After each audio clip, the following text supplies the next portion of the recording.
Hello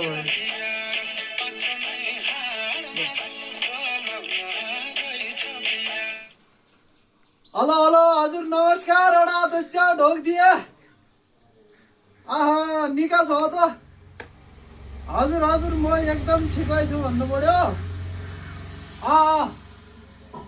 ए त्यो पुरो मुर्दाडिने बाटो बनाइदिनु भन्ला थियो पोहोरका वर्ष त्यो वडा अध्यक्षमा जितेपट्टि मुर्दाडिने बाटो ल पुरो उहाँ जाने खरको भैँसा ल जाने बाटो ल तू टेन्सन जन्मानी भन्ला थियो। अरे तब म त बहुत ही भगिले भन्छ तम्बु योजना योजना नआयो तम्रो कार्यकाल ल सकिनाइबटी कि भन्छ। हत्तामा नानु हे झिगला ना 50-60 हजार तलाको नानु हालिदिए बढी उन्जा 70-80 हजार पुरो खर्क जाने बाटो। आज त्यसलाई बर्या थर्या जे हुन्छ त्यसलाई बर्या त जन्देऊ खर्चले आज भोलि चाहिरहेको थियो नि इमर्जेन्सीमा भन्छ।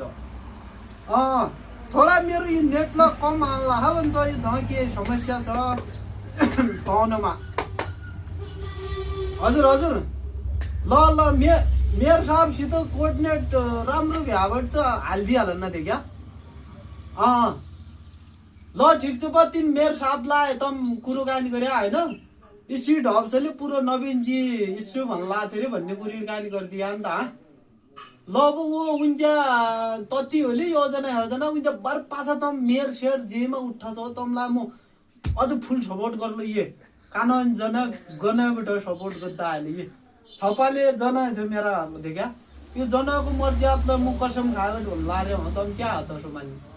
ल हस् हस् हस् हुन्छ एउटा चिजु ल ल तल्तीलाई हालिदिया तत्रु योजनाले उन्जा बाइक कुरिउडी कान हम भित्र भित्र मिलाउला थियो क्या। ल ल ल ल ल ल हजुर ल ल अब मेरो सापनसित ल कुरिउडी कानी गरे उन्जा अधिकृत त सरसित पनि कुरिउडी कानी गरे हाले।